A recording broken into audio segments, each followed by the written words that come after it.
So welcome back to another complete guide on another synth, and in this case is going to be the DeepMind from Behringer. Now this is the desktop and the 12 voice version, but if you have the keyboard version, this will help you. If you have the 6 voice version, it's going to be a little bit different. Some of the options are going to be a little bit different, but still it's going to be the same, so this video will help you. So this is not a review, this is a complete guide. So we will go through each different part of the synthesizer, and we're going to learn all the controls and how it works and everything else. And it's a deep dive. We're going to talk about all the hidden features and, all the things that you don't see right here on the panel. So if you really find this useful and you like it, please subscribe. It's free, and like the video because, again, it's just free and it really helps this channel to keep, posting content like this. So as soon as you turn it on, and we all do the same thing, you just turn it on, you turn it on, and you get some sounds. You're gonna be playing something and you say, okay, what else do I get? Now, with these buttons, you can navigate the different patches, the factory presets, and you get a million presets, and that's a good thing, but it's a bad thing because if you don't know how to navigate, you're gonna be a little bit lost. So first of all, you have 8 different banks. So A, B, C, D, E, F, G, H, and inside of each bank, you have a lot of presets. So you're going to be navigating quite some time, just checking the different sounds. Now, right here, you have the different buttons, so you can navigate. So pressing the yes, which is, the plus or the minus, you can move on to the next preset. And notice that there we have the numbers. And notice we are on the bank number A. And you can go down and you can go up. Pretty simple, pretty obvious. Now, when you go bank up, you are going to be changing the bank. We go to the B, we go to the C, and then the D, and so on, and so on, and so on, until we get to the H, which is the last one, and then we go back to the number 8, right? So pretty simple. I'm pretty sure you already know this. Now, notice if I play something, I'm going to be playing this, and I'm going to go to the next one. We are on the 49. If I go to the next one, it sounds different because it sounds different. Every single patch sounds different, but is a bit messy. Maybe you want to hear bass sounds, or maybe pad sounds, or maybe, different types of sounds. Now, again, everything starts right here. So when you hold the program and you go to the bank, you just press and hold and you change it. Notice that you're going to be changing something, but it's kind of a toggling banks, but it's not going through each bank. It's going through different categories. Notice that if I go right there, we have sequence, then we have percussion, then ambient, then modular. And then, like this, you just can go and navigate through the different categories that you get. So let's say I want to hear some pads. So, there's one pad. Now, let's say, okay, I want to maybe hear some basses. So we're going to do the same thing, press and hold, and then you go to the bass categories and you get some basses. Now, as soon as you press, maybe you want to hear all the basses or the different presets you have for basses. If you go right here and you do plus, you're going to be going to the next patch on that bank, which in this case is a pad. So that's not going to work, but you can still make it work. If you go to the bass category and you keep holding and you go plus, it's going to find the next patch within the same category. Same thing if you go down. Notice that we are all on the basses section. And they're all different basses. And notice we are going through different banks and jumping presets, but they're all basses. So this is the way you can just hear or find patches for bass or, different categories. So another thing that you can do, because right now you can only see one patch. Maybe you want to see all the patches, what's available. So as soon as you hit program and then you move the encoder, is going to take you to this view, and you can just, use the encoder to change the programs or change the patches. Now, the thing is that right now, all the banks and all the presets are being occupied by some sound, by some factory presets. But maybe you're the kind of guy that, likes to start with an initial patch. So if I press program, it will give you some instructions of what you can do while you're holding program. If I go compare is going to create a default program, which is an init patch. So now we are just going to get whatever initial patch, this is going to create. Now, the thing is that this is creating it in memory. So this is on the memory of the synthesizer. So all the knobs right here will not represent the actual sound that you hear, right? If I go to maybe the next, the next patch, and I want to start a default program, this one is the same one. Now, as soon as you move a knob, then you're going to be editing the default patch. So this, this frequency control is going to be part of the default program, but it works because you move the knob. All the other positions are being ignored by the synthesizer because you're using the default patch. So what if you don't want this? You want for the knobs to reflect, whatever is that you're hearing, because right now we are not doing that. So again, you go to program and it says right here, revert to panel. So when we, press and hold, and we press right, we are reverting to panel. So this means that now the synthesizer is still on a default program on an initial patch, but now all the positions of the knobs are not being ignored. So if I play something, we get a completely different sound because all the knobs are not being ignored. Now, of course, there's much more on these panels, on these buttons, but we are gonna learn them as we go. So we're gonna start with the actual synth. And the first thing you need to learn when you buy a synth or you're learning a synth is the oscillators. Then we go to the filters, then the envelopes, and then the modulation, and maybe how the voices work and everything else. So right now we're gonna move on from this and we're gonna go and learn how the oscillators work. So I'm gonna go and start an initial patch. We have nothing. I go back to the same thing, right? All these knobs are being ignored. If I go all the way down on this one, down, down, down, down, and all the way down, and this one as well, I'm gonna go initial patch, and it doesn't matter. It's still gonna do the same. Now, the level will control the output of your synthesizer. So if you go all the way down, you're pretty much having no sound. So I'm gonna keep it up for now. Now, in terms of oscillators, this is a Juno-inspired synth. So you get a saw, you get a square, and then you get a sub right here. So if I go right here and turn everything off, I get nothing. We have, nothing going on. So you get a saw right here, right? We just get a saw, nothing really special, pretty simple. Then, of course, you can turn it off and you can go and do a square. It's going to be just a square. Now you can play both at the same time. So that's going to be the oscillator number 1. Then you get the number 2. If I turn this off, again, we get nothing. So the number 2 has no enabled button. So it means that it's always on. And this is a sub and it's going to be a square. So to bring the level of the oscillator number 2, you need to go right here at the top. And there you go. You have a sub. Now notice that this one sounds a little bit different than this one. So if I go all the way down, you get that one, and this one sounds lower, and it's because it's a sub. So for now, I'm just going to turn everything off and use the saw. So notice that you don't have all other options. You can do pitch modulation, pulse width modulation, but they're just, things we do when we do modulation. And we will talk about them when we get to the modulation section. But you don't have an option to change the range, right? You just cannot change the octave. Now, a lot of these options for each oscillator are going to be hidden on the display. So as soon as you go right here and you click on edit, notice that you get a bunch of options. Now, right at the top, it says oscillator 1 parameters. So if I press it again, it's going to say oscillator 2. So by, typing on this, we can toggle between OSC 1 and OSC 2. A lot of these options work with modulation, so it makes no sense for me to start covering all these options right now. We're going to go back to them when we reach the modulation section. So notice at the top, you see range. So this means that you can change the range.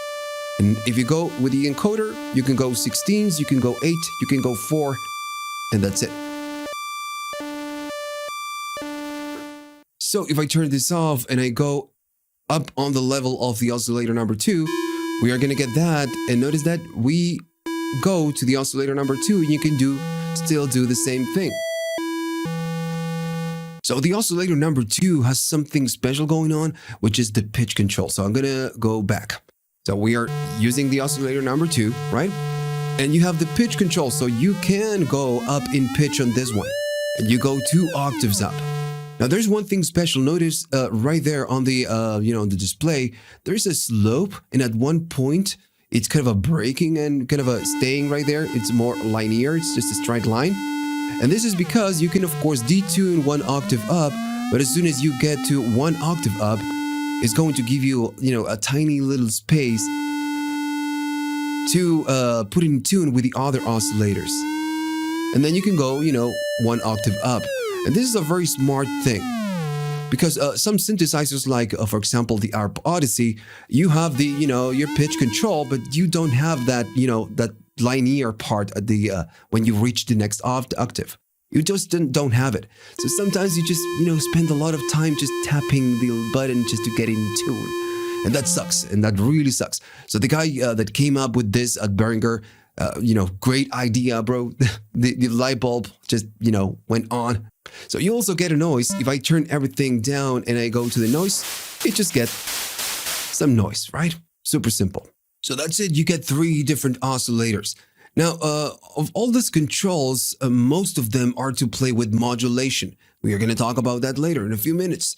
But you do get some other controls that, you can use without using modulations or the LFO. So if I go to the oscillator number 1 and go to a square, we just get a standard square. But this control will control the width of the square. Yeah, we're just doing pulse width. Now, right now we are on manual mode, so we are doing it manually. We are not using an LFO.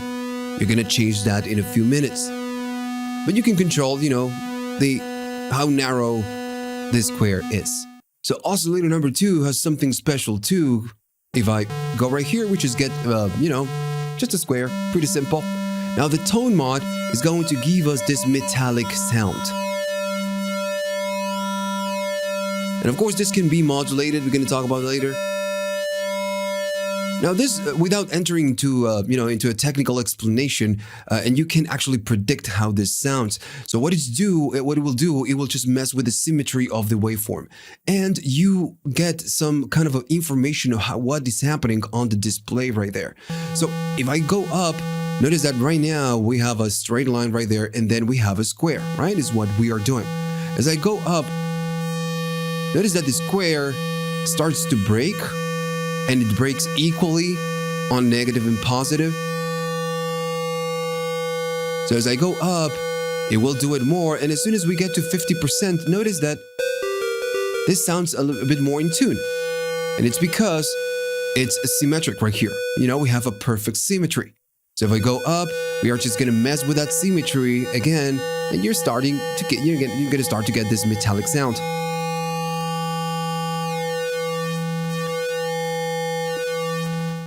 Okay, so the last thing before we move on to the next thing, and of course all the other options we're going to talk about later because they belong to the modulation section.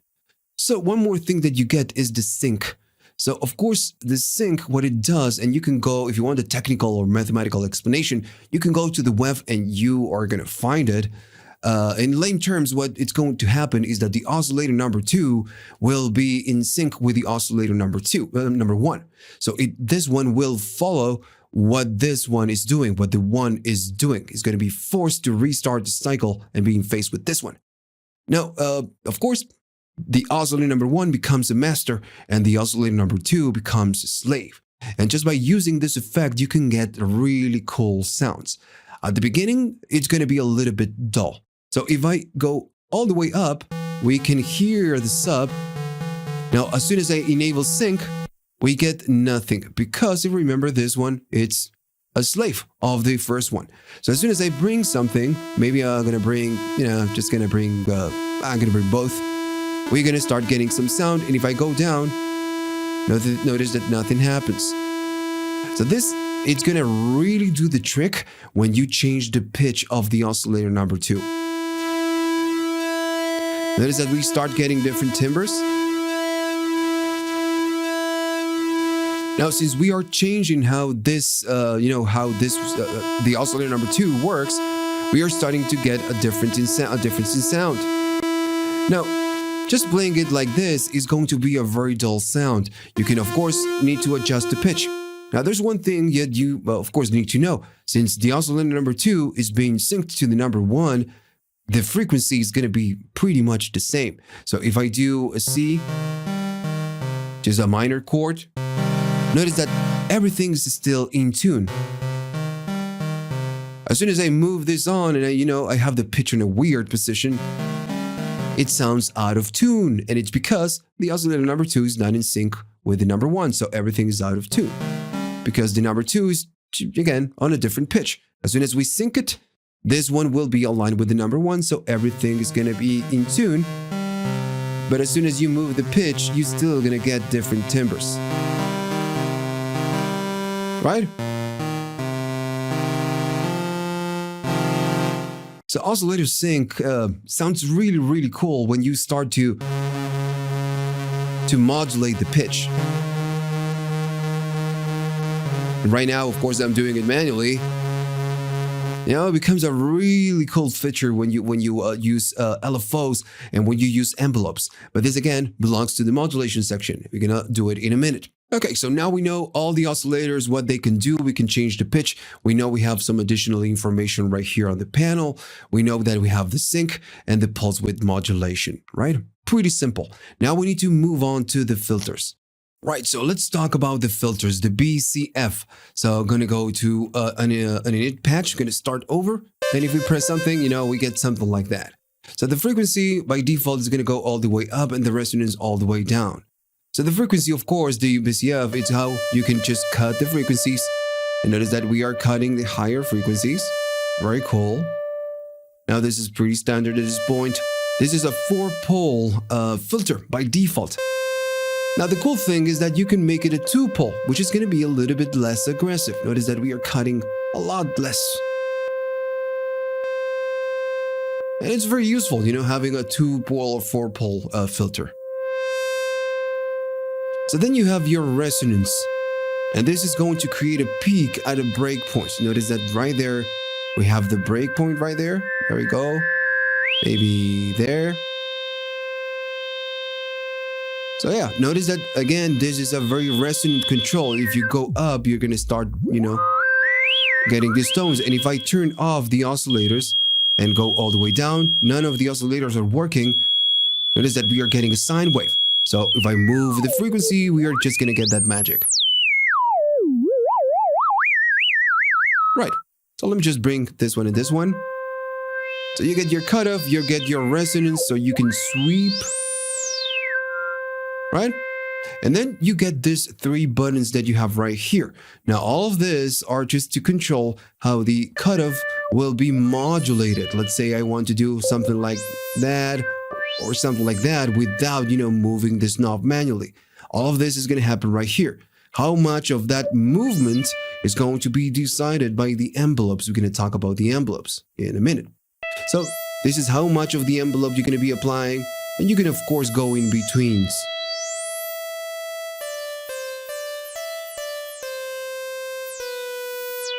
Now then you have the LFO, and the LFO is going to be how much of the LFO 1 or 2 you're going to be using to do something like this. Now this belongs to the modulation section. We're going to get there later. And then you have the keyboard control. This is something, kind of a special. And let me just show you, because maybe you don't know what a keyboard control is. It's something very simple. Let's say I play low keys. We are cutting a lot of frequencies, right? Let me just maybe put it there. So we are cutting a lot of frequencies. As soon as I play up, keep playing keys, and I go to higher keys, we can barely hear them. And it's because we are doing a lot of cutting. And makes sense, we are cutting high frequencies. So the keyboard control, what it will do, it will create a slope, and you can see it right there. So the lower keys, the frequency is going to react less to the lower keys, but whenever we get to the higher keys, the frequency is going to be a little bit up. So that's how it works. Now, of course, if you go all the way down on the keyboard control, there's no difference. All the keys are going to be reacting the same to the frequency. But if we go all the way up, now the higher keys, we can hear them. And the lower keys, of course, are going to be pretty much the same because we are not cutting them. Right? So that's how the keyboard control, and it is that whenever you do something, you get a visual control, a visual representation of what is happening. In the case of the keyboard control, you can see it right there. In the case of the LFO, you also get it right there, but we'll cover this in a minute.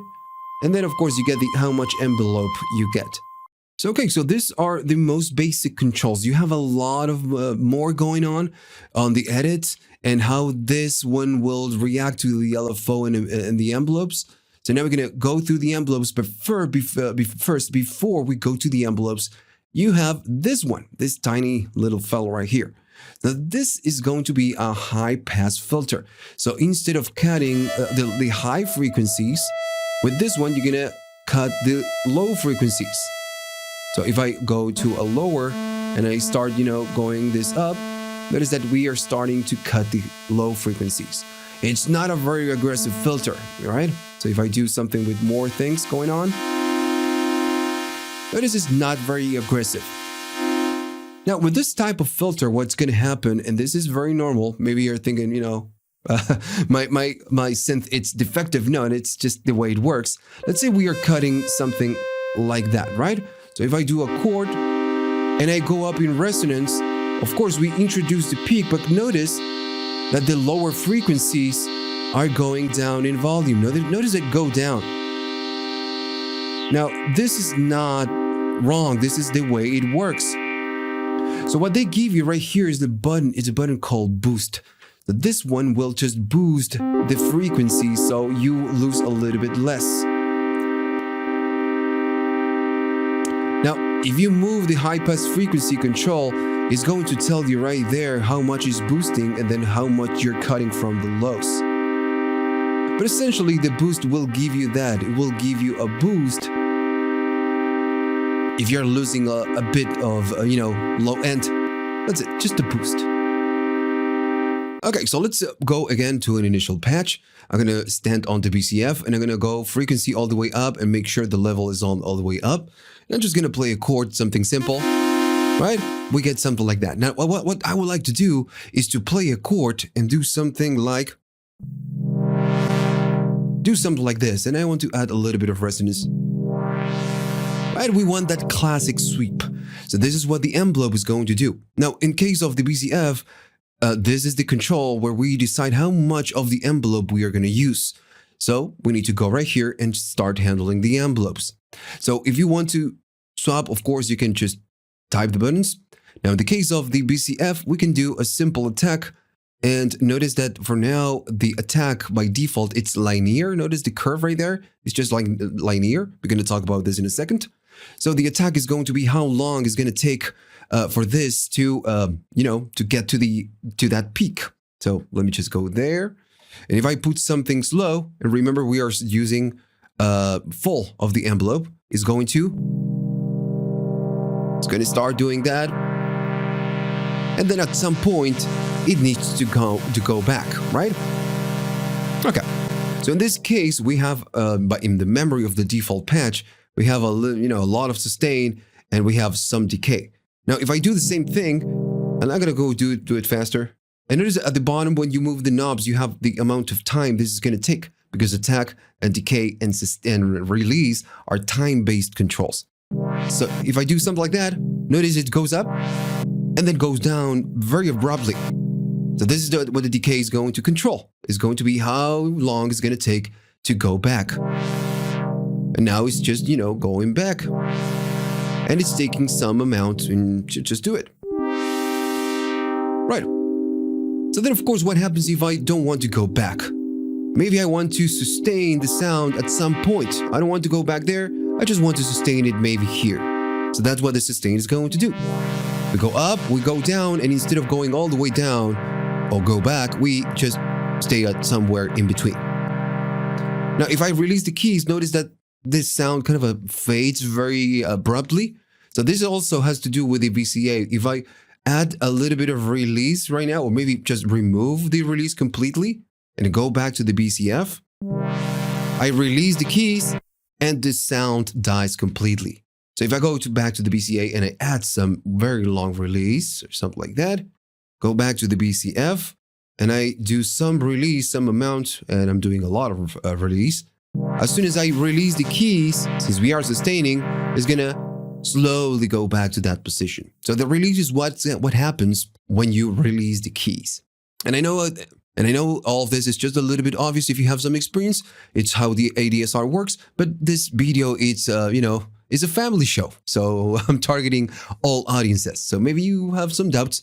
So now you're just, now you know. Now, in the case of this synthesizer, the envelopes are just a bit special because we handled them from the same spot. Let me just give you an example. I'm going to do something like this on the, maybe on the BCA, right? I do something like this. We get something like that. I want to go to the BCF, and maybe on the BCF, I want to do something like that. I don't know, just giving you a dumb example. I want to do something like that. So now it's a little bit confusing because maybe later I'm going to be switching to the BCA, and the knobs, the position of the faders will not reflect what it's in memory. Same thing with the mod. The mod is a different envelope. This will not reflect what is in memory. So you always get on the display a representation of the envelopes. If I move something else, of course, we are going to go to the frequency right here. It tells me how the envelope is, the BCA envelope is, the BCF, and the mod EMB is. So you always get some kind of a feedback right here to know, what is happening behind the scenes. Okay, so we already know how the BCF, and again, I'm going to just start with the initial patch. We already know what the BCF is going to do. Pretty simple. Then we need to talk about the BCA, and it's pretty much the same thing, right? If we go all down and I press some keys, nothing happens.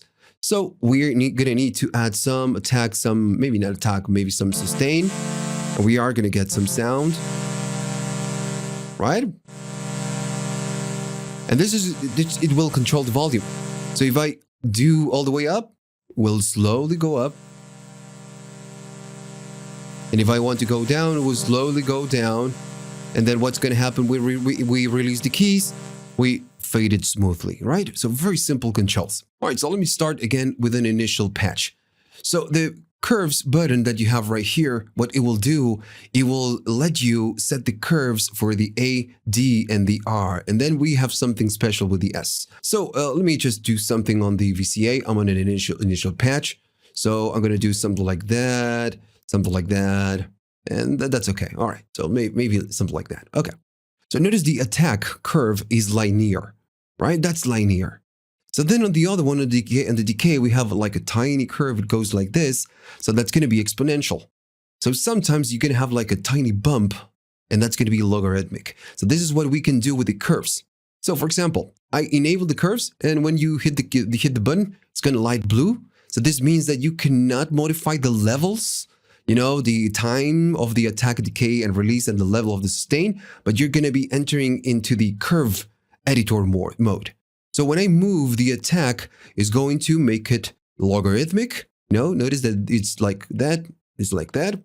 Then we can go back to linear, just like that. And if we go up, we are going to be doing some exponential curve. The decay, again, right now, we can make it logarithmic. We can make it linear, or we can make it exponential, just like that, right? So pretty simple stuff. Pretty easy to understand, and depends on what you're doing. The effect is gonna, the curves are gonna affect sound radically. So same thing with the release. You can go right here and make it logarithmic, linear, or exponential.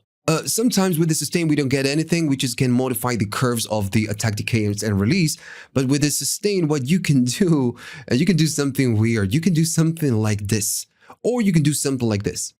Okay, so I'm going to go to an initial patch, and, we have the initial patch. I'm going to do the same example we did before. I'm going to use some of the envelopes, and at this point, you should know what I'm doing. I'm going to go right here to the envelope. I'm going to do a little bit of attack, a little bit of decay, something like that, and I'm going to do no sustain. And when I hit the keys, we are going to get that effect, right? Pretty simple. Now, if we go up on the sustain, we're going to be sustaining right there, right? Very simple, easy to understand. Now, what if I don't want to do this and I want to use that weird curve that we get right here with the sustain? So I'm going to do something like that. So this means that it will go up, it will go down, and then when it goes down, it's going to sustain just a little bit, and we are going to be ramping up. And you can see it on the spectrum. And then it goes up.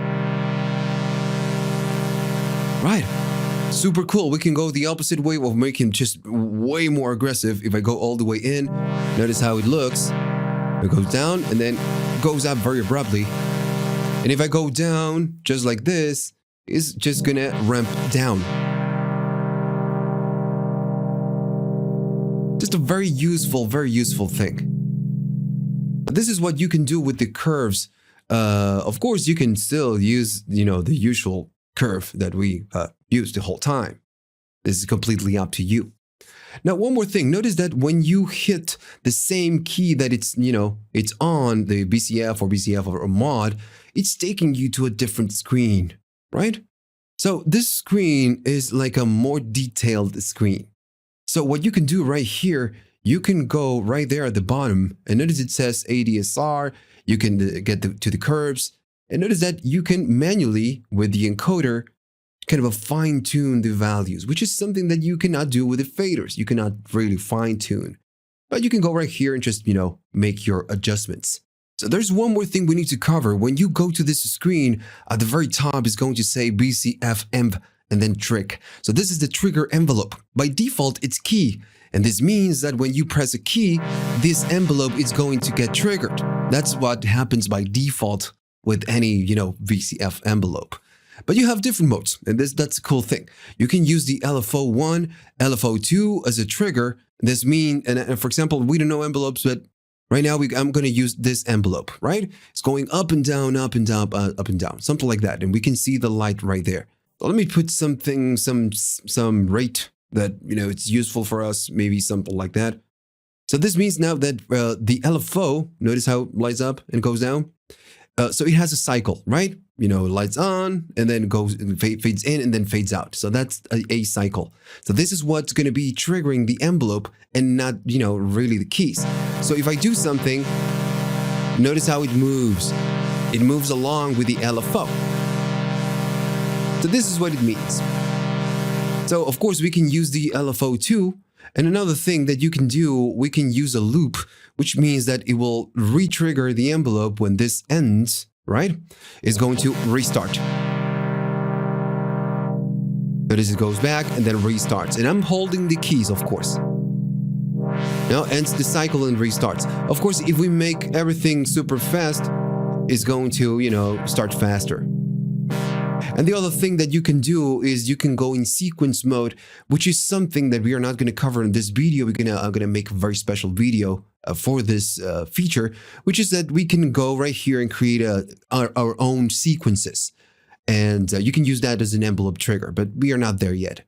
The default mode is just key, which means when you play a key, it's going to trigger the envelope. Okay, so now we are ready to move on to the LFO section. Now, before we do that, I just need to tell you that you need to realize that you already learned a lot about the synthesizer, and just by knowing this, the very basic stuff we covered, you can just create great sounds. So let me just prove it to you. I'm going to start with a default patch, and for now, it's just going to be everything off. I'm just going to bring a saw. I'm going to bring this one. And for now, just going to keep it this way. We're going to go all the way up. I'm going to be boosting the high peak so we can get a boost on there. And the frequency is going to be all the way up. And I'm going to maybe put it there. And let's see what we get. Right, so we get something cool, but we need something more from the envelopes. I want to move the envelope just a little bit more. Now I'm going to go to the BCA. The BCA is going to be an ADSR. And if I go to the BCF, I want to modify it and have something like, maybe no sustain and a little bit more release, something like that. Something like that. So if I kind of bring an arpeggio or something like that, let me just bring it. And it sounds really cool, right? And we haven't done much. So what if I wanted to do maybe some amount of, of pulse width? Maybe I want to bring this sub.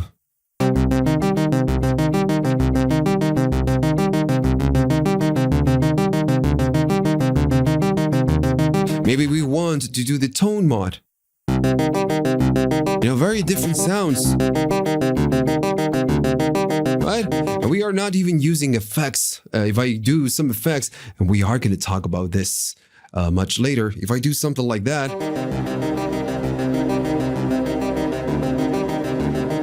right? It's just crazy.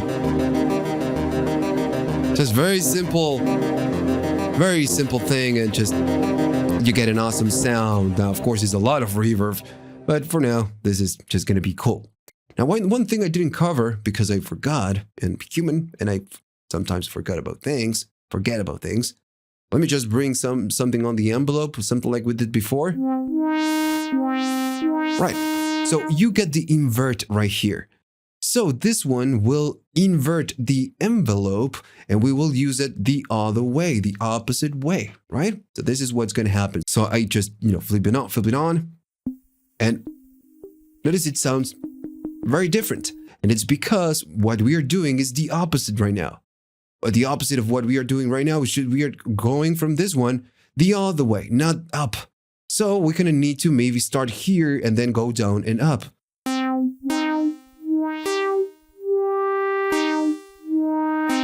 We are just inverting the the envelope. The envelope still works the same. Right. So that's the one thing I forgot about the envelopes, the VCF envelope. So now we need to talk about the LFOs. Okay, so I'm gonna start with the default patch. Right, we get that dumb sound. So you have different sources to modulate stuff like the envelopes we already discussed already, and then you have the LFOs, right? So the envelopes are just one shot modulations. They run once and then they die, unless of course you modify the loop, the trigger of the envelope. But they run once by default. Now the LFO is a constant instruction of how something is going to be modulated, and it goes in one way and it never stops until you of course provide new instructions. Now you get two main LFO sources, the 1 and the 2. Now, and they're completely the same, so just learning this one, you're just by default learning the other one. Now, the LFOs are super complete. You get a bunch of options. The problem is that most of the options are going to be hidden in the menu. Right here, the only thing you can do with the LFO is just go fast. And notice that you get a representation of how fast it's going. Or you can go slow, right? You can change the rate, which is the speed of the LFO. And the other thing that you can do, you can change the delay time. And if you don't know what the delay time is, it will apply some delay before executing or applying the modulation of the LFO. And don't worry, we are going to create an example of all of this in a few minutes. So for now, I'm just going to go all the way down, right? And I'm going to give you kind of a brief description of all the things that you get with each LFO. If I go to edit right here and I kick it again, it goes back, So you get all of these options. And if I go to the number 2, you just get the same things, the same options, but on the number 2. Now, the main thing that you would like to do is maybe change the waveform, right? Something very simple. We just cannot do it. By holding the edits, right, like this, and just moving the rate is going to go through the different waveforms. Now, notice as you do so, when you're holding edit, and right now I'm just, holding it, it's showing you right here the main panel. And it shows you what you're actually selecting.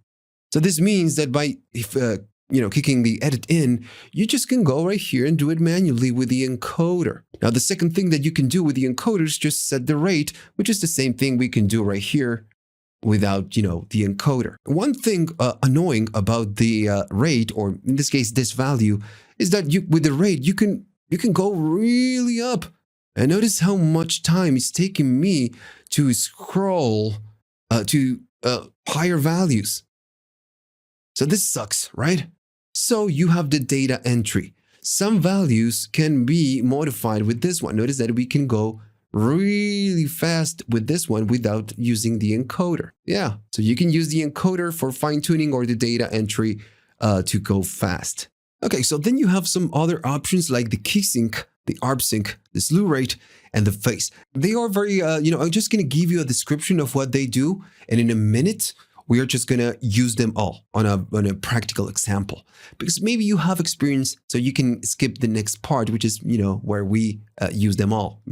So the key sync pretty much what it's going to do is it's going to sync the LFO to your keys. So whenever you press a key, the LFO will restart from the original position of the waveform. If it's off, it means that the waveform is just going to keep going, and it doesn't matter if you press a new key. It's just gonna keep its cycle, keeps its lifetime. So then you have the ARP sync, and this one, it's very particular. So if you go right here and you turn the on and off or the ARP, or maybe actually you don't need to turn it off. If you move the rate up of the ARP, and of course we will talk about the ARP later, notice that it gives you the BPM.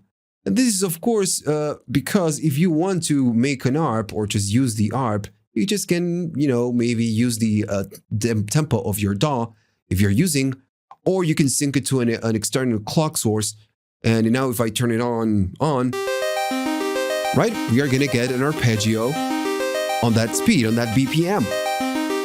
So why do we care about this? So the ARP sync, what will do, it will convert the rate of the LFO into subdivisions. So if I do ARP sync on, now notice that we get 4, we get 3, 8, and we get, the subdivisions. So the slew rate, this one right here, is like a smooth control. That's what it means. If I go and change the waveform and I select a square, the square, it's always like an on and off kind of a thing. It goes, maybe let me go slower. It's on, then off, then on, and then off. So it's very abrupt, right? When it changes, it's just full on or full off. That's what it does. It's just the way it is. Now the slew rate, what will do, it will smooth the changes. So if I go really up, just take a look at right here, the LED. It's just fades in and then fades out. Maybe I'm just too aggressive on this one. I'm going to need to go do something like that. There you go. You can see it right there. Notice that the light goes down, it fades in and fades out. So this is what this slew rate is going to do. Okay, so then you have the phase. And maybe you're thinking, oh, okay, so this is where we can, flip the phase, offset the phase of the LFO. Well, not really. This is not what you get. So this is actually works with the voices. Notice that if I go here, we say it says poly or it says mono, or then we get a spread option with a lot of other values. But what it does, for example, if you have 12 voices, right? If you're on poly mode, each different voice will use its own LFO, right? So when you press different keys, they will just start using a different LFO. That's how it works. And again, I'm assuming you have experience. That's why I'm giving you the short description. Then mono, it means that all the voices, the 12 or 6 voices, will use the same LFO. They will all use the same instruction. So then the other ones, the spread 1 and the spread 2, it means that all the 12 voices are still going to use the same LFO source, but they're going to be offsetted by some amount. And the amount, it's right there. You can go really smooth or you can go really aggressive. And now all the LFO for all the voices are just going to be offsetted from the child registers. They're just going to be like that. And again, I'm just assuming you do have some experience. Now, if you don't, just don't panic. We're going to test them one by one. We're going to use them all in a minute. Right, so I'm going to start again with an initial patch so we can all start from the same spot. And I'm going to do some frequency. So the first interaction, we know that the frequency can be modulated by envelopes, but when we have it right here, of course, but we can also use the LFO. And as soon as I go up, notice that the LFO goes back and then goes forward. It means that, of course, this is going to tell you how aggressive the LFO is, how it's going to be moving this. Of course, if I do something, nothing works. And notice it says LFO2. What if I don't want to use the LFO2? So when you go to the BCF edit, you have some options right here. So it says LFO select, so you can change what is the source of the LFO modulation. In this case, I just want to use just the number 1, right? So the LFO, and remember, what it's going to do is going to go up and down. So for now, I'm just going to do something like that, and there you go. You have your LFO.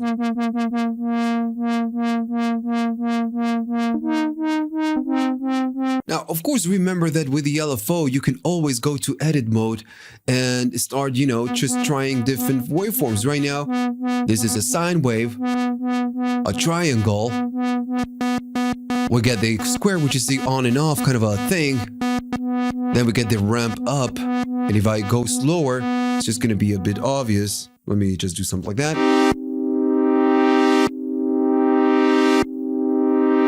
So then, of course, you get your ramp down, which is the same thing, but, the other way. So you get S and sample and hold. If you do have experience, you know what sample and hold is. If you don't, it's random. It's a very specific way of getting kind of a random values. So if I do something like that, notice that there is no pattern. It's just random. And if I go faster,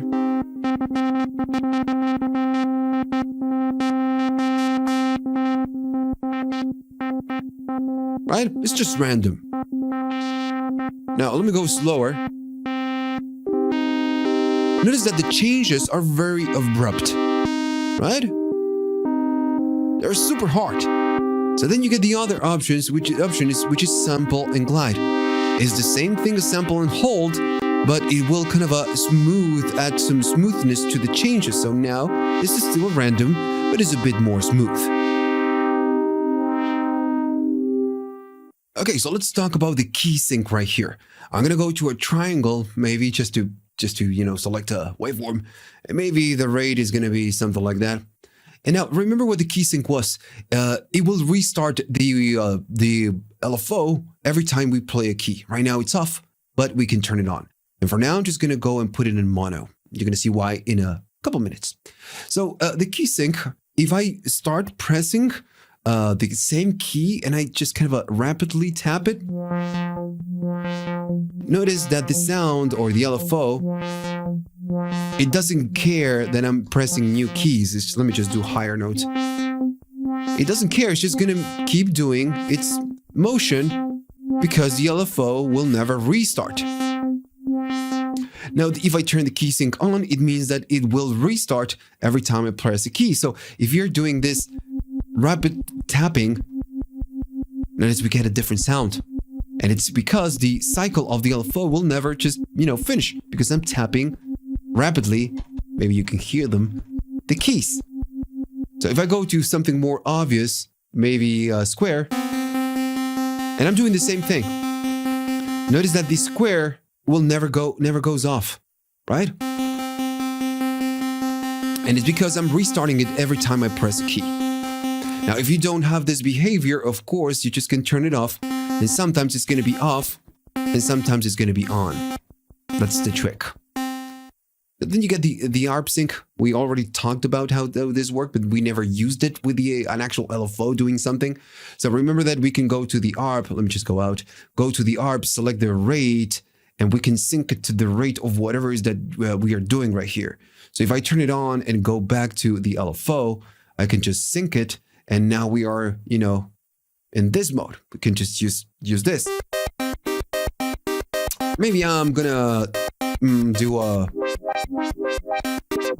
maybe a triangle, or maybe something. Wow, there we go, something like that. A ramp down. So now, of course, we have the subdivisions, and depends on what we are doing with the ARP. Maybe I want to go a bit faster. Of course, the sound is gonna change because the LFO is gonna get, it's gonna be synced on a different way. Notice it sounds very different if we go offset. So if I do 1/16, we're just doing pretty much what the rate is doing. So yeah, notice all the, the tiny options that we get that really make a difference in getting different sounds. Because at the moment I turn this off, it's just going to be different. It's a little bit offset because the rate of this one, it's not matching maybe the rate of the ARP. Right. And then, of course, we have this slew rate. We, again, already talked about this. But now we're going to maybe do a practical example. I'm going to select the square.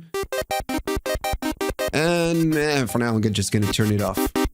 Right? We just do on and off. And the motion is just very hard.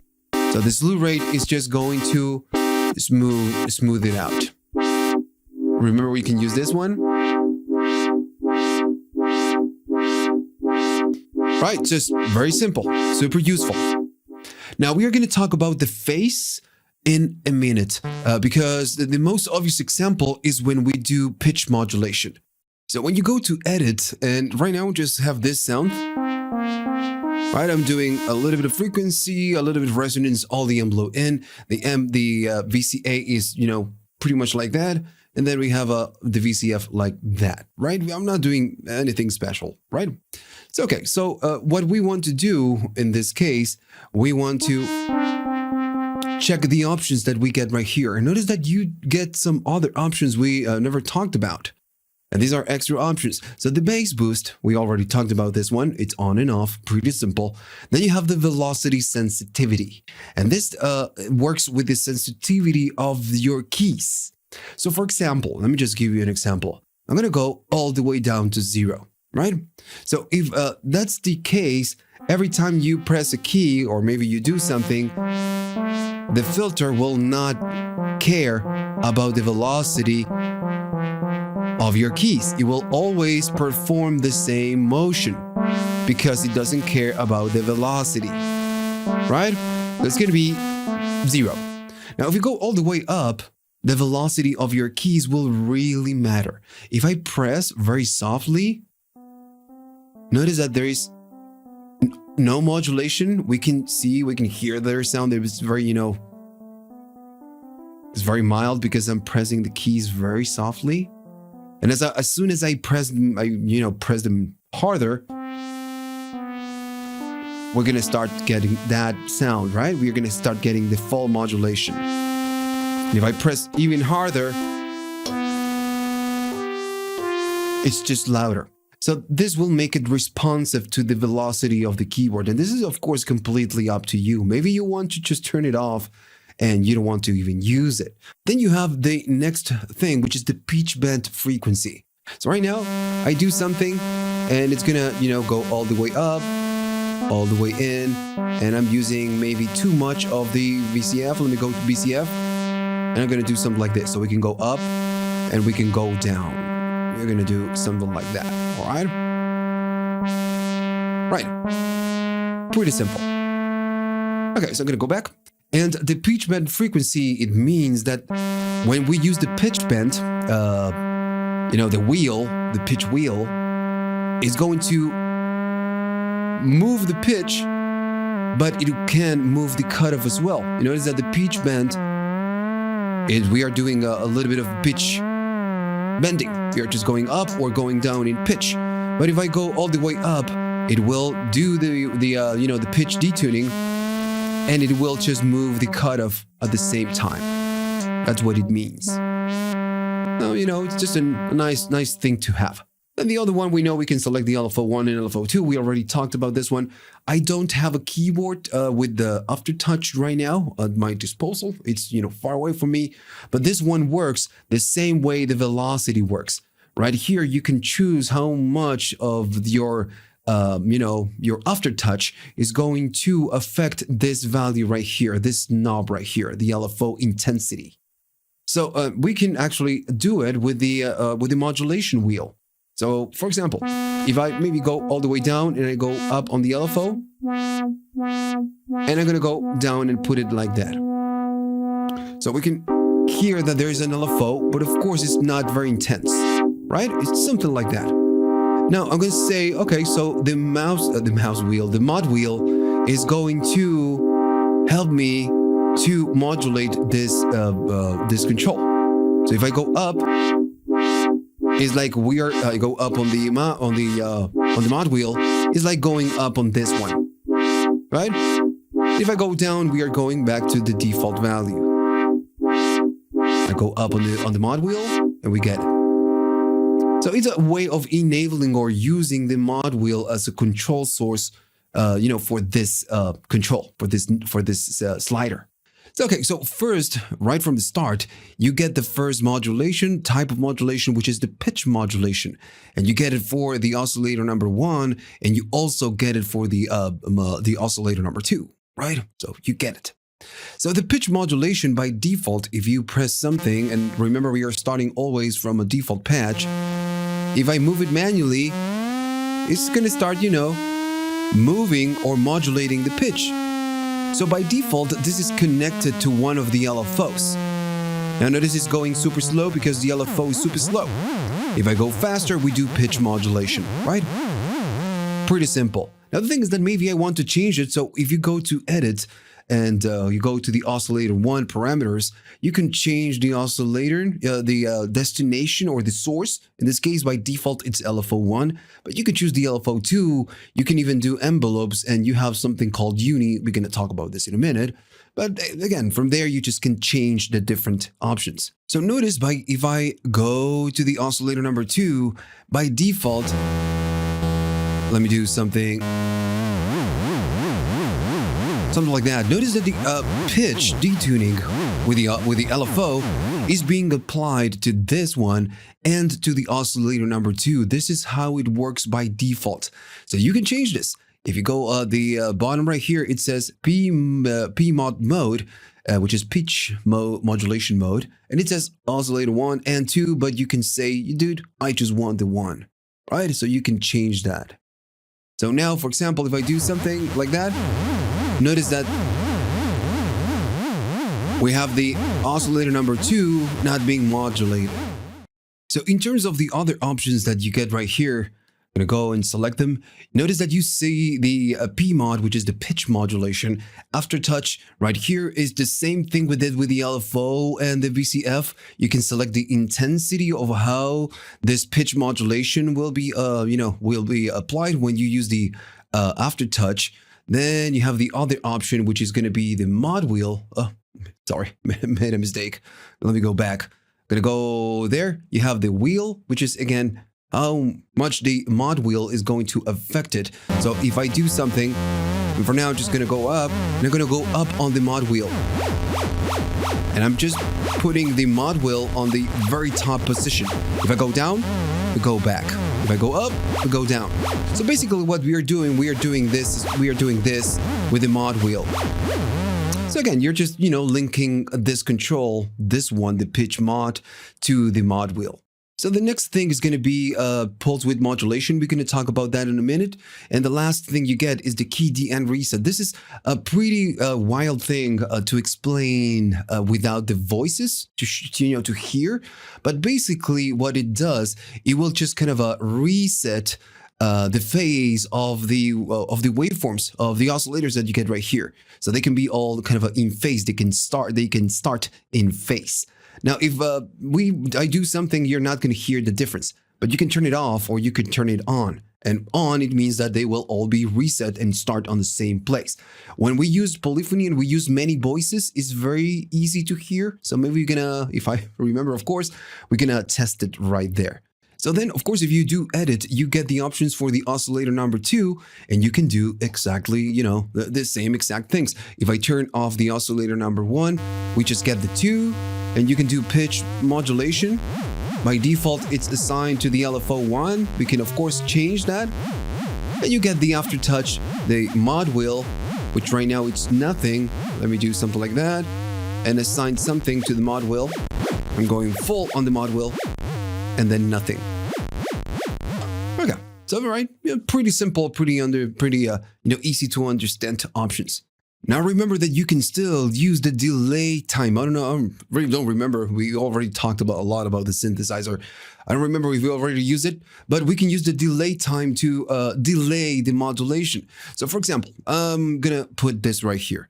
If I just make press something, and for now I'm just gonna turn this one off. We just start getting, as soon as I press something, we start getting the modulation, right? The pitch modulation. But maybe I don't want that, right? We just don't want that. So the delay time, what we will do, it will kind of slowly introduce that modulation. So if I press a key, we don't get it, and then we slowly start to get it. That's what the delay does.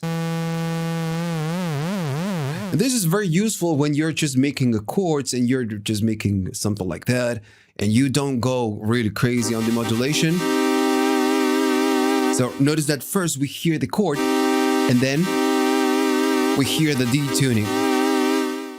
Okay, so I'm going to go back to a default patch and I'm going to do a little bit of pitch mod since now we know how it works, right? And have a very slow rate. I'm going to do something like this and I'm using a triangle, right?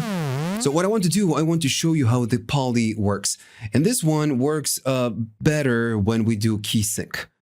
So first, let me just turn it off and I'm going to go to the mono mode.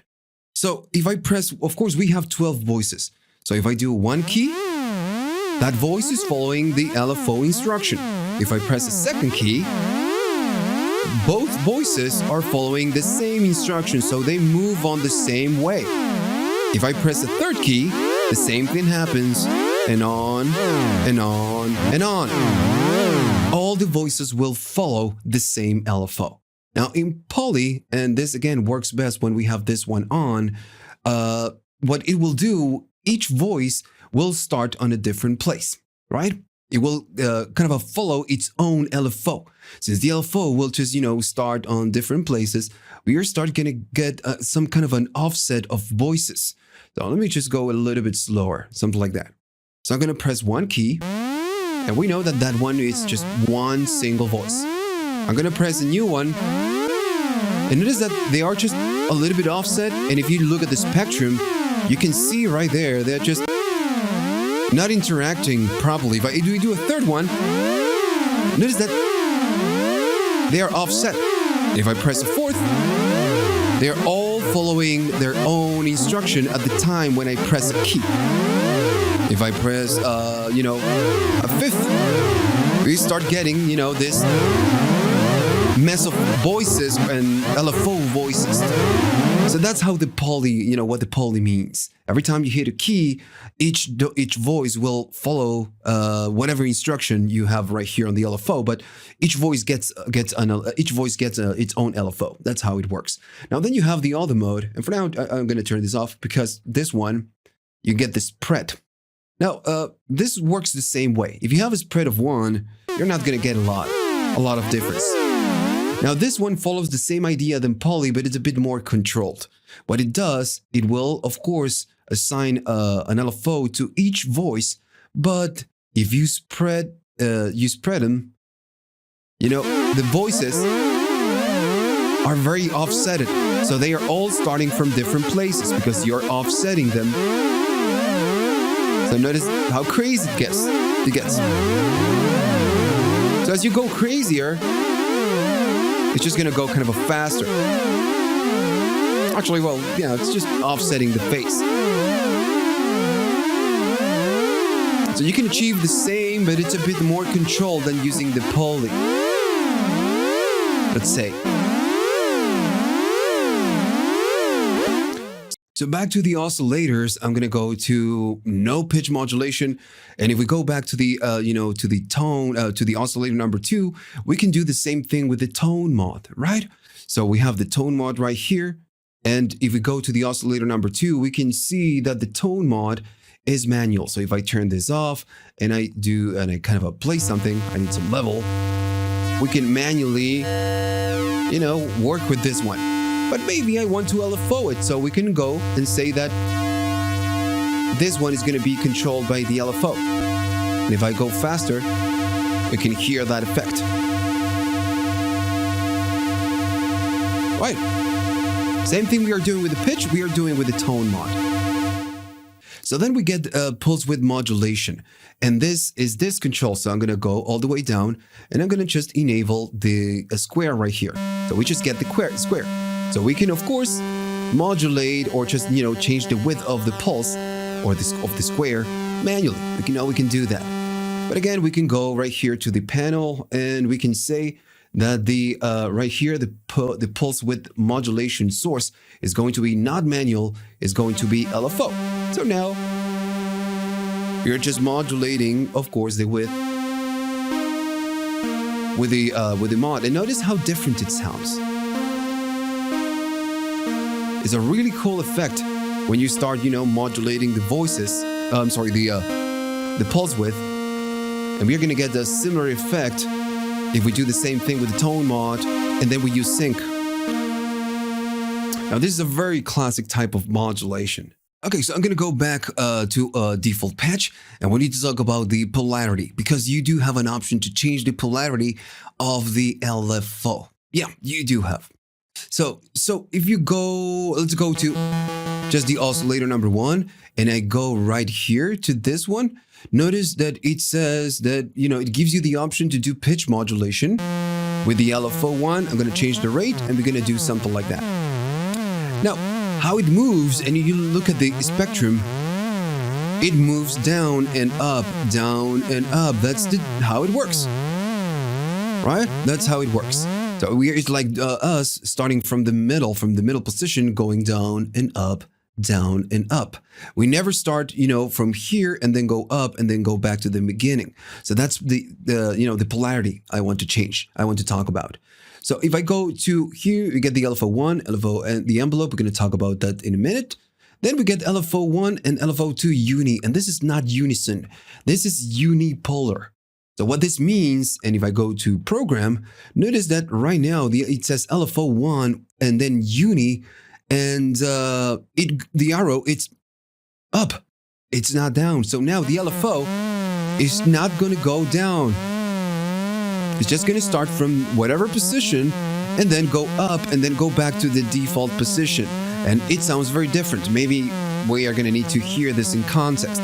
If I go back to LFO, goes down and up. We go back to uni, it's just starting from one point and then just going up. It's only going up. You cannot go down, but you can just go up. But that's fine. But you get the same feature for the LFO number 2. All right, so far we've been doing, and I'm going to go back to a default patch, we've been using the LFO to run some modulation, but we can use an envelope. And this is a great feature that, we have access to use envelopes, and we have an extra envelope to, just modulate something. So we've been, for example, doing the pitch mod with the LFO. By default, we know that this is going to go to the LFO. But I don't want that. I'm going to go right here and say that I want to use the envelope. And you can use whatever envelope you have available. The envelope 1 is going to be the VCA. The envelope 2 is going to be the VCF. And the envelope 3 is going to be the mod, envelope. And this, at the end of the day, depends on what you want to do. The thing is that by default, you are using the BCF for something, the BCA to control the volume. You are using the BCF to maybe use the envelope. So maybe you don't have it free. So if you want to use that one, notice that if you change it, you're going to be changing whatever is that you're doing right here, right? For now, we are just not doing anything, but just a warning. So, but you get a mod, and this one, it's always free until, of course, you link it to something. So what you can do, you can say, let me go right there and use the envelope 3. So this one works just like the BCA and the BCF. You're going to be providing an instruction how this modulation is going to go down, or it's going to go up or down. So let's say that I want to go up, then I want to go down, and I don't want sustain. It's going to, right? It's going to do that. And if I do more, of course, it's going to go up in pitch and then go down in pitch. Right? Very simple. If you want to sustain it at some point, you can do that. And the release is what's going to happen when we release the keys. Right? Pretty simple. Pretty standard on any synthesizer. Maybe not on any synthesizer, but it's just very standard controls. Now, one cool thing is the envelope trigger, because right now, remember that the envelopes are just one shot kind of a thing. You just press the key, it runs once, and then it just dies. But remember, you can use the LFOs to kind of trigger whatever is that you're doing, or maybe you can use the loop, right? So you have several choices right here, several options. But now I'm just going to use key. Now, remember that we can use it on the other one. So if I go to the edit of the oscillator number 1, I'm maybe going to link the pitch to the LFO 1, but I can go right here to the pulse width and say that this time I'm going to be using that envelope, that sweet envelope. So now if I press a key, take a look at the oscilloscope, we just get a very cool effect.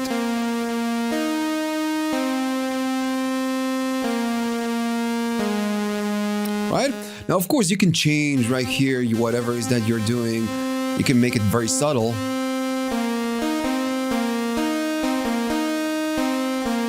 Or you can just make it, very wild.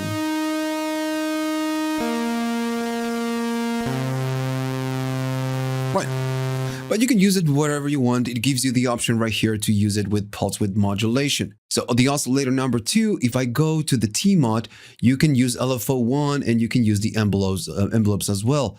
So if I just maybe disable this one and go to the level.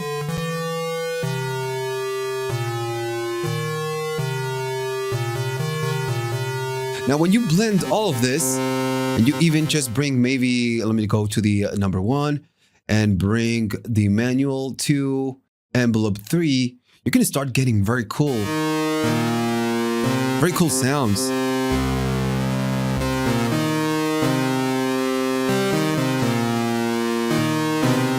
Right? So you can just start mixing and blending all the different sounds using envelopes and LFOs this way and this ways, and you're just gonna get very, very useful sounds. That's why I'm doing this video so you can learn how everything works and you can start exploring. Now, of course, you can do the same thing with the pitch of the oscillator number 2, and there's one more thing. Remember what happens with the sync. We already talked about the sync. So you get a really cool effect when you use the sync and you start using an envelope to modulate the pitch of the oscillator number 2 that it's being synced to the oscillator number 1. So for now, we're just going to go and start with, a default patch. We get pretty much nothing. I'm going to bring the level of the oscillator number 2 and I'm going to sync it, right? So we don't get anything special. But I'm going to go right here and I'm going to say, dude, I want to use the envelope number 3 I made a mistake there.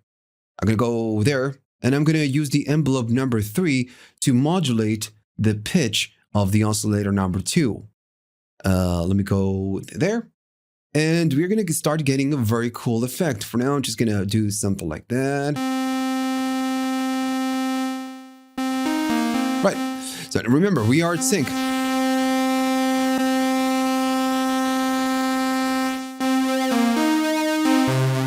Right, that's a very classic sound. And at the same time, if you start bringing the envelopes and doing, a little bit of modulation with the cutoff, you're just going to get, to that classic kind of a sound.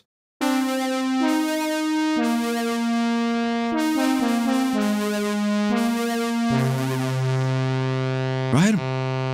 So the sync is very cool when you use it with modulation, when you modulate the pitch, either with an envelope or with an LFO.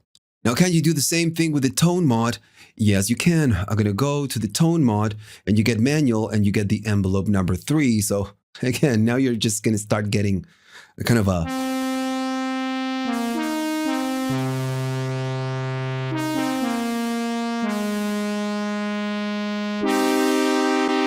So very cool sound, and we're not even using effects and we already get a very useful sound. Okay, so let's talk about the voices. So it depends on the version that you have. You can do 6 or 12 voices. I'm using the 12 version, and this means that you can stack voices. Depends on how how many keys you play. So you have very different ways of using them, of course. So let me just show you. Right here, it's the main control of the voices. As soon as you go to edit, it's going to show you a bunch of options and notice all the things you can do. So this is going to take a little bit of time. I'm just going to try to cover pretty much all. So as soon as you click it again, you just tap it again. It's going to take you to more options. You tap it again, you get more options, and then it takes you back to the beginning. So we're going to start, from the very beginning. I'm going to go right here at the top. So the first thing you need to learn is the polyphony. Now, of course, again, depends on how many voices your synth has.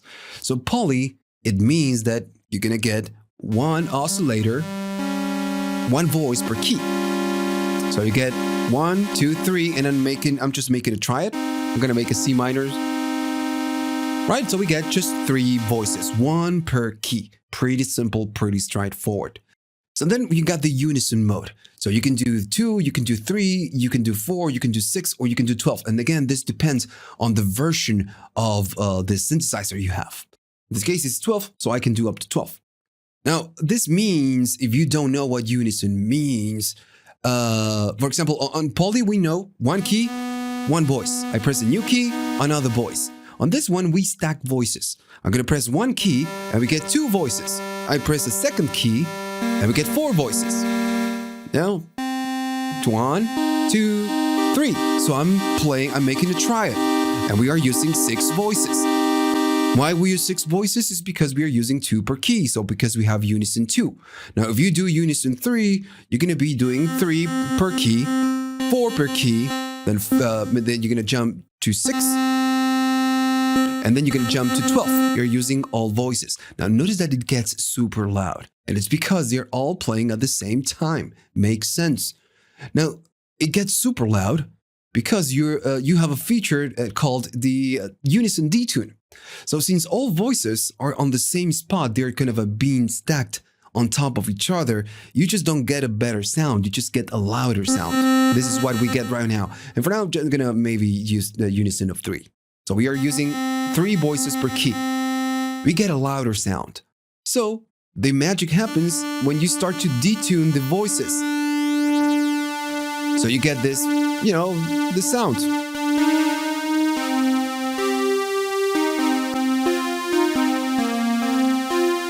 Notice it goes, not that loud. And it's because we are just, offsetting all the voices. So we get this, sweet detune sound. If you go really wild, you're going to start getting this sound. Now, of course, it makes sense to mention that this unison control is the second option that you have right here, right? Now, one thing that you can do if you're in this mode, you can go to edit and you can move this one. It will change and toggle through the polyphony modes, right? But you need to hold and then move it, right? Pretty simple. So let me just go back to unison or unison 3. You need to be aware that it depends on your synthesizer and how many keys you're playing, right? If you're making a triad, unison 2 is going to work because you're going to use 6 voices. If you're making a triad and you use unison 3, that's cool. That's enough. So if I go to 4, it's cool because we are doing a triad. But I cannot play a 4 key chord. Let's say I want to play a 7. I just cannot because we don't have enough voices. So you need to be aware of this. And of course, if you go to 6, it's the same thing. You just can play 2 keys. Notice that the lower one is being removed. And then unison 12, it means that it's just 1 key. So this is like a mono mode because you can do just 1 key at a time. Now, besides that, you get a mono mode. And mono mode, it means that you can play 1 key at a time. You cannot make a chord. So you do have, different monotypes. Notice that you get mono 6 right here.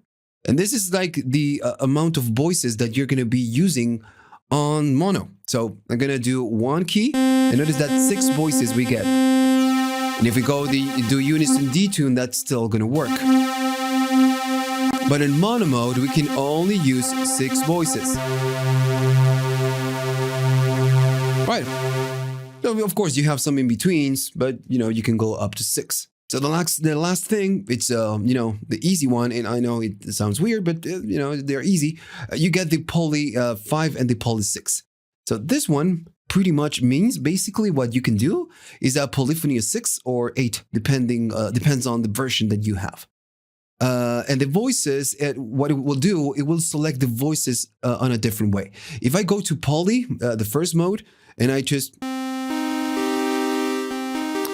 and look at this section right here. Notice that it's toggling through different voices. Now the poly mode, the other one, it will just select the voices carefully. If I do something like this, it's going to be using pretty much, and I'm going to need to do 6 keys. So if I do 6 and I press them again, notice it's always kind of using the same voices. So at the end of the day, it depends on what you want to do. You can do only 6. And also, notice that the unison detune, you kind of don't get it. Same thing on the other one, which is the poly 8. You just don't get it. You know, you just get different types of polyphony. It depends on what you want to do. We need to talk about the priority. Now, on poly, it just, you know, doesn't work that well. I cannot show you because you don't even get an option right here. So, but if you go to the other modes right here at the top, you're going to start getting it when you reach the mono. And I'm going to need to show you a keyword right here. So I'm going to go and put a keyword on screen. So this is pretty simple. You have 3 options: the lowest, the highest, or the last. And this is the key priority. So for example, if I go to lowest and I press the key, you can see it right there on the keyboard I'm showing you on the screen. And I press a low key, that's gonna work. You know, it's gonna let me play the lower notes. Now, if I keep holding and I press a higher key, it's just not gonna work. So the priority is that the lowest, it's the low keys below whatever key you're holding are going to be played. The other ones are just going to be disposed. Same thing with the highest. It's the same thing, but you know, backwards. The low keys will not trigger, but the higher keys will trigger. And the last mode is going to be the last. So last, it means that you can do both, right? So you can play low, and that's going to work, or you can do high, and that's going to work. All right, so the next options are going to be oscillator drift, Param Drift, and drift rate. So the main idea of this is to kind of simulate vintage gear. Of course, as you go up on this value, you're going to be kind of drifting your voices. That's the whole idea. So for now, I'm just going to go maybe right here at the top. I'm going to go to unison 3. And if we make a chord, we get something like that, right? Pretty simple. So the drift, what it will do, it will start drifting the voices. So if you think about this, it works a little bit like the unison. But it's just a little bit different. But it's pretty much the same idea. What you can do, you can still not use unison and do a little bit of drift just to emulate, that vintage kind of a detuning that you get with the voices with vintage gear. Now, then you have the rate. Now, if I go up on this one, what you can modify is, how fast this random motion is, because behind the scenes, what it's doing is kind of modulating or just, randomizing the modulation between the voices. So at the beginning, when it's super fast, when it's pretty much a 0, it starts at 25 milliseconds. That's the kind of the random between 25 and 50 milliseconds. And as you go up, the rate, it's going to be higher. So the effect is going to be a little bit different. And you can only get it when you sustain the keys and you get kind of some kind of a phasing sound at some point. But again, this is just a tiny thing that you can use just to make your synth a bit more kind of a vintage, let's say. And then you get the Param Drift. So this is the same idea, but it will do what it will do. It will just drift some of the parameters that you have right here. So if I do something like that and I go up, notice that we get a change in sound. So what it's doing, it's kind of drifting some of the parameters like the pitch mod, the pulse width modulation, all of this. So if I go up, the value that it see right here, that we set right here, is going to be a little bit drifted. It's a bit offset. So all of this is just, a way of kind of add a bit of a unpredictable sound to the synthesizer, just to get that vintage kind of a vibe. So the next option, if I go to the next one, let me make sure on the first one, everything is kind of a normal. Okay, we're going to use a unison of 3. I'm going to go to the next one. And the next one is pretty simple. Now, we have something that it's a little bit weird. I'm going to do a little bit of explaining because if not, it's just going to take forever. First, you get the transpose. Pretty simple control. I'm going to press a key. And you can transpose it. You can use the data entry to go up or to go up. You can go way up and way down. So the next one is going to be the portamento time. And this is this control that you have right here. That is, if I go all the way up, it's going to add portamento. Now, the thing is that the portamento really, it's kind of linked to all of these options that you have right here, to these two options. How the portamento works, it depends on 1, 2, 3, 4, 5, 6, 7, 8, 9, 10, 11, kind of a 12 options. And yeah, it's, you know, just a little bit too much, but that's the way it works. So I'm going to go portamento kind of all the way up, and you're just going to get this glide or slide movement. And that's it. The normal mode, you're just going to go, and it's going to go on it's kind of a fixed rate. You press a key, and it's going to go. And the movement, you know, the gliding, it's linear. Now, then you get the other one. The next one, it's going to be fingered. And this one, it means that in order to get some glide, you're going to need to hold the key. So I'm going to press one key. I'm holding. I'm not getting a glide. I'm going to press another one, and I get the glide. Now, let me just go back and do just, you know, maybe just poly instead of unison, because it's kind of a, you know, a bit too loud. Now, then you have the fixed and the rate. And this one depends on the key that you play. Now, of course, the time is fixed, so it's going to be a little bit fast. We can change a little bit of that. But I'm going to press a low key, right? And I'm pressing a low key, and I'm pressing it again. And it's kind of a gliding always to that key, right?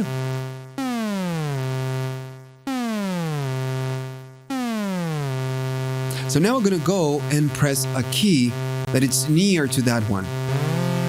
Notice that the movement is very close. Now I'm going to go and press a new key that it's way higher. So what it's doing, it's gliding from this lower note to this higher note. Right? So what it will do again, it will just, you know, remember what is the last key you play to do the gliding. Now this, then you have the fix and the finger, the fink, which is the same as this one, but what it will do, you need to hold the key. If you press standalone keys, you know, it's just not going to do anything. If you press and hold, it will just do the gliding. So the next one is going to be exp. Now this one, it means that it's the time, how it's going to do the gliding, it's exponential. So it's a little bit fast at the beginning, and then it's going to slow down at the end.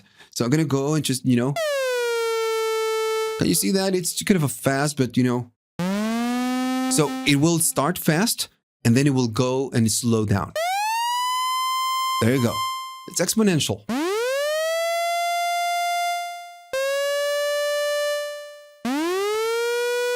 Right, so that's what it means pretty much. Let's go to the next one. I'm not doing, you know, I'm not expanding too much on this one because this video is already way too long. And on the manual, this is actually kind of a pretty well explained. So the next one is going to be exponential and fingered. It's the same thing than exponential, but you need to hold a key in order to make this work. I'm holding, and then I press a new one, and we get the gliding.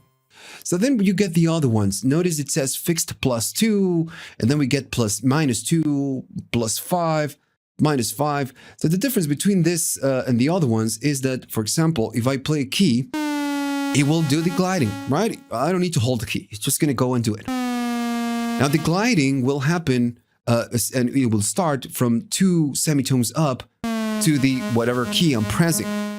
That's why it says +2.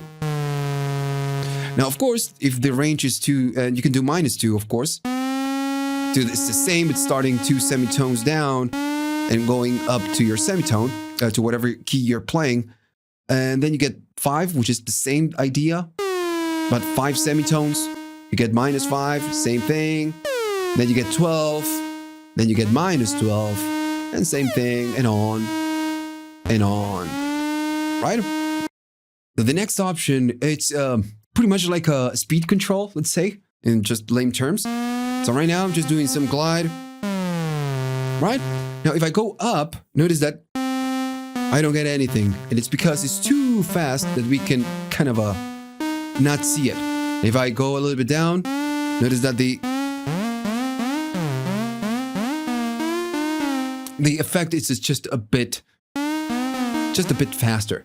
Now then, of course, you get the kind of obvious options. You get a global tune control. This is just gonna tune. It's a global tune, and this is not like the transpose. It's a bit different.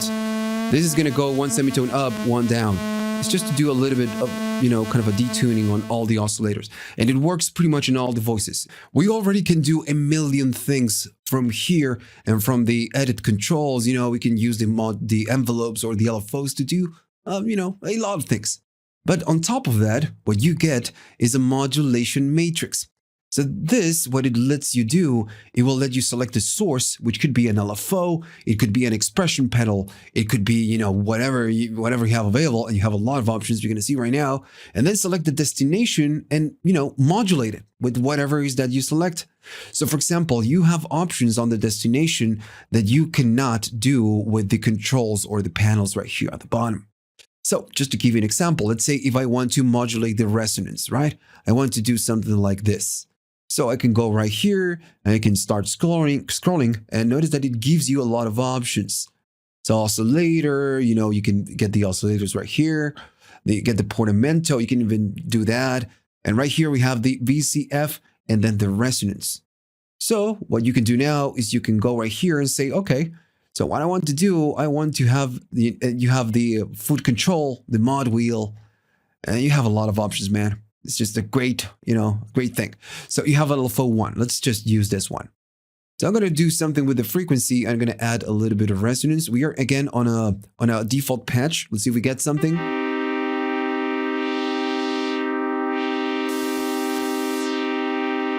Okay, so I'm not going to do an LFO, but I'm going to bring this here. And just to make it more obvious, I'm going to just go and change to the frequency, which is this one. Now, how this works is that you need to provide the depth. So if I go to positive numbers, notice that the LFO now is just modulating the frequency, but we know that we can already do it with this one, right? So I'm going to go and just change it to the resonance. And we can hear it right there. Right? So it's super cool. And you can do a million things. You can, of course, run your modulations right here and then extend the modulations with the matrix. You could even, for example, just go right here and say, okay, you know what? I'm going to have the LFO number 2, and I'm going to modulate the bus number 1. So you can modulate the depth of the number 1. So it's just crazy, just get a lot of options. Right here, so you say it says mod 1 depth, so you can modulate the depth of the first one with the second one. So now the LFO number 2, I don't know, I'm gonna do something super slow, or maybe kind of something like there, and I'm gonna just add some depth to that one. I'm gonna go there and just do something like that. We can even go into negative numbers and.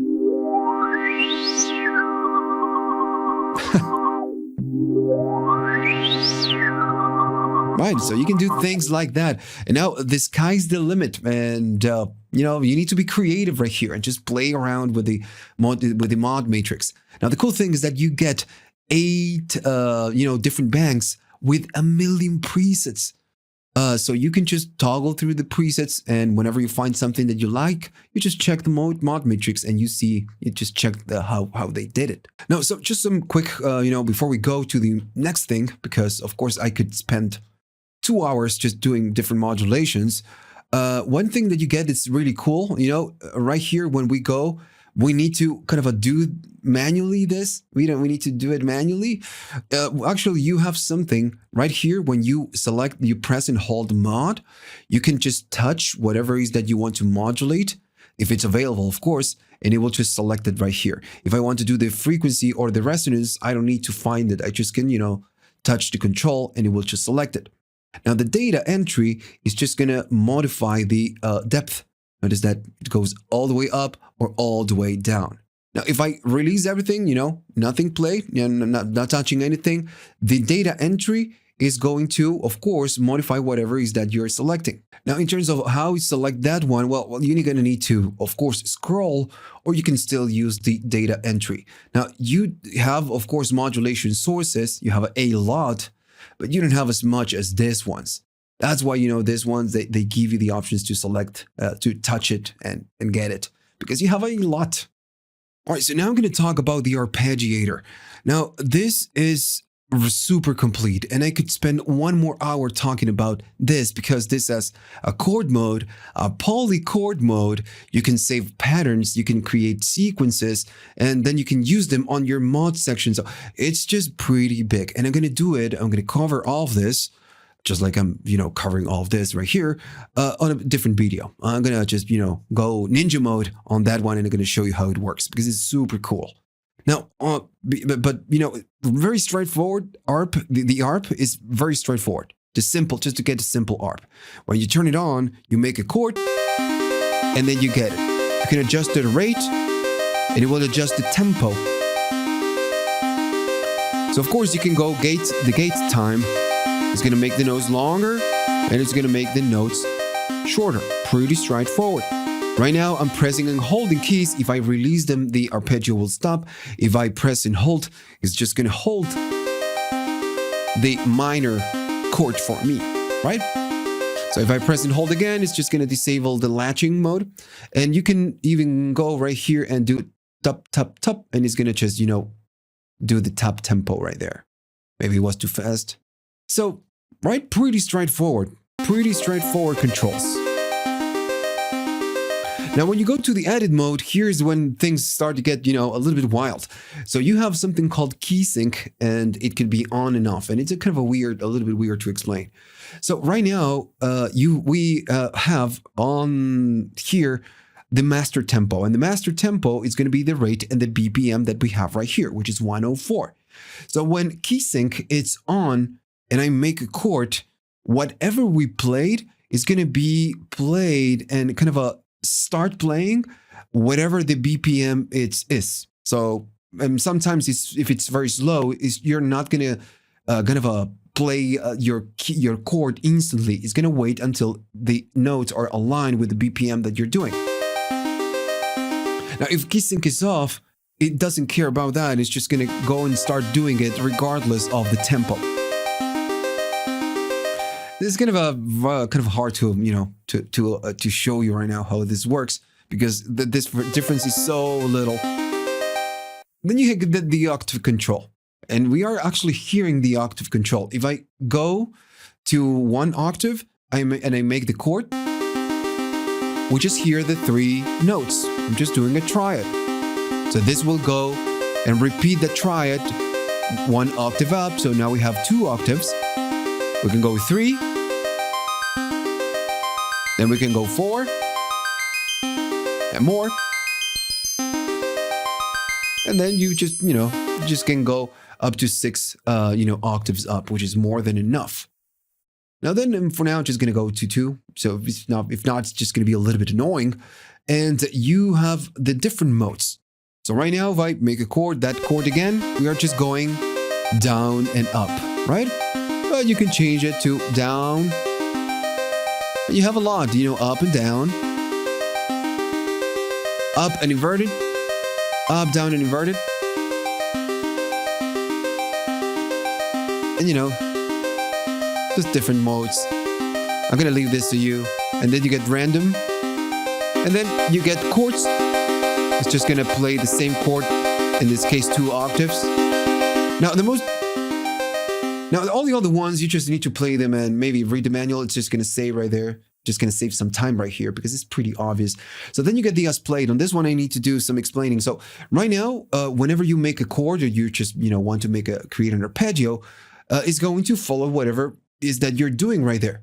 Now, but maybe you want to create your own order of things. So that's going to be the as played. So if I play 1 key now, it's just going to do that, right? So then I'm going to be playing a different key, a lower octave. And now that's going to be the order. First is the higher one and then the lower octave. So it's going to remember the order we play the keys, and that's going to be how the the arpeggio is going to go.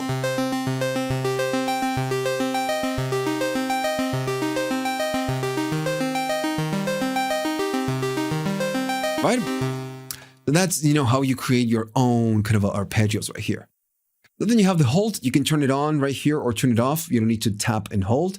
And then you have the clock divider. For now, I'm just going to go to up. The clock divider is just going to use the rate BPM, and it's just going to create subdivisions. It could go really crazy. Depends on what you're doing. Right now, we are doing 116. But if you go to different times, it's going to be like that. But you can go much slower.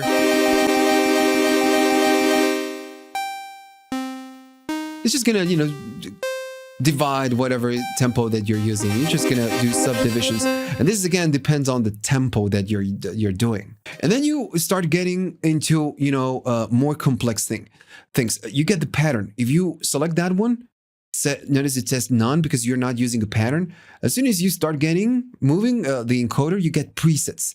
And all these presets, they're going to do something very specific. They mess with the velocity and the gate time. And these are presets. If you do yes, it's going to show you how the preset is. And you can change the velocity, the gate, the length, and create your own preset. That's why I'm not going to show you how to do it right now, because it's pretty extensive. So if you want to go back, you just click on edit. And now you get a lot of presets. And, there we go, 32. But you can create your own presets. And you can, again, create your 32 presets. Again, I'm not going to cover. I'm going to do it in a different video. Now, if you go to the edit mode, you have a sequencer. Again, pretty extensive. I'm going to cover on the next video. But you can create your own sequences, right? Like this, right? So it's just an amazing thing. And then, of course, you have more controls like the clock. How is you're clocking the device, which in this case, I'm using the USB or auto. And, and that's it. Now, I don't want to extend this much longer. I want to talk about the last thing that we can cover in this video, which is the effects. So now we need to take care of the effects.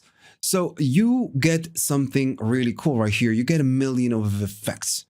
So you have a way of using them. But first, I'm just going to show you what you get. So you can use up to 4 different effects.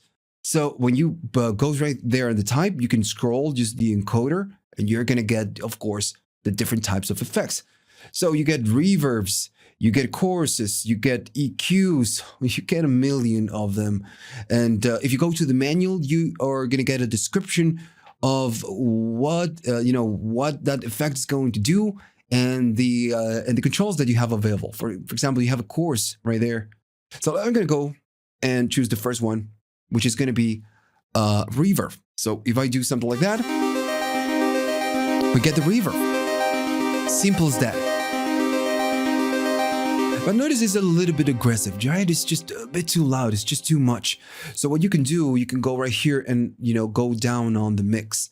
Now this, if you press it again, it will take you to that, effects. And then if you press it again, it's going to go back to, your main screen, and so on and on and on. So, for example, if you go there, you can modify the mix right here and modify the other controls. You get access, right? It's really cool.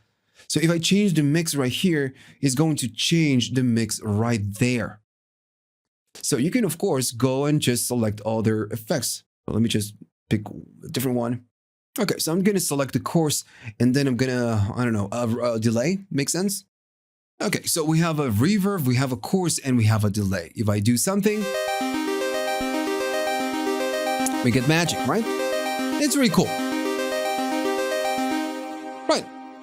Now, the thing is that, again, you are going to need to go through all of the settings, and with some effects, you get a bunch of options. That's why, checking the manual is really important. And then if I tap again, it's going to go out. And notice that if I go FX1, I tap again, FX2, which is the chorus, and then FX3, and then, goes on and on and on. So one more thing I need to mention is how this works. Notice that right there, you get the routing options right there at the top. You can use this as a send, or you can bypass it, or you can use it as an insert. And the values are going to change right here. It depends on what you're using. So if I need to give you an example, what this is, when you use a send, it's like using a DAW, right? You just have a track and you send the whatever sound to a bus, to a different bus, where everything is going to be processed, and at the end, everything is going to be blended. So your wet signal and your kind of a dry signal, and it's going to be mixed right there. That's a synth. So then you have an insert. An insert is like using pedals. You have the synthesizer, the sound goes out, it's going to go through all the pedals, and then, go to whatever it is that you're using to listen to the synthesizer, right? So you also have different ways of combining the different effects. So you can even feedback some of this effects. It's just crazy. You get a million options with this synthesizer. It's just a monster. So of course you can use the 1, 2, 3, 4 in a row, which is the more classic way. But the thing is that now, let's say I made a mistake, right? I want to kind of change some of these values, because the reverb is first, then the chorus, and then the delay makes no sense. I want to have first maybe the chorus, then the delay, and then the reverb. So when you go right here and you press and hold, it will give you some information of what you can do. You can use the banks or the rotary to move this effects around. So I'm gonna go and put the reverb at last, and then maybe I want the chorus. I'm gonna go and just put it, and you can still use the rotary if you wish. So now I'm using the chorus, then the delay, and then the reverb. And of course, the sound is going to change a little bit. Now, of course, I'm using it as an insert. I like to use it as a synth.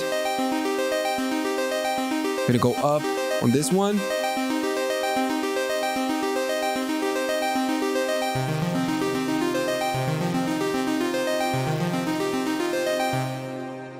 Before we finish the video, because this is, again, very, very long, and if you reach this far, just, man, congratulations. This is a lot of information. It's like reading a manual, and the manual is like 200 pages long. So yeah. So the one thing we need to cover is on the next video, I'm going to create a separate video for this, is the sequencer, the patterns of the arpeggiator, the sequencer. We're going to cover that right there, how to create all of that. And I'm gonna just talk about some other features that you get, like the compare feature. This one is a really cool one. And then you have other options like the global. Now, if you go to global and you start just pressing and pressing and pressing, it's going to show you different options like the connectivity, all the settings that you can do. You can just use the Wi-Fi. This even has Wi-Fi. You can, of course, change the pedal settings. Different options that you get right here for the panel.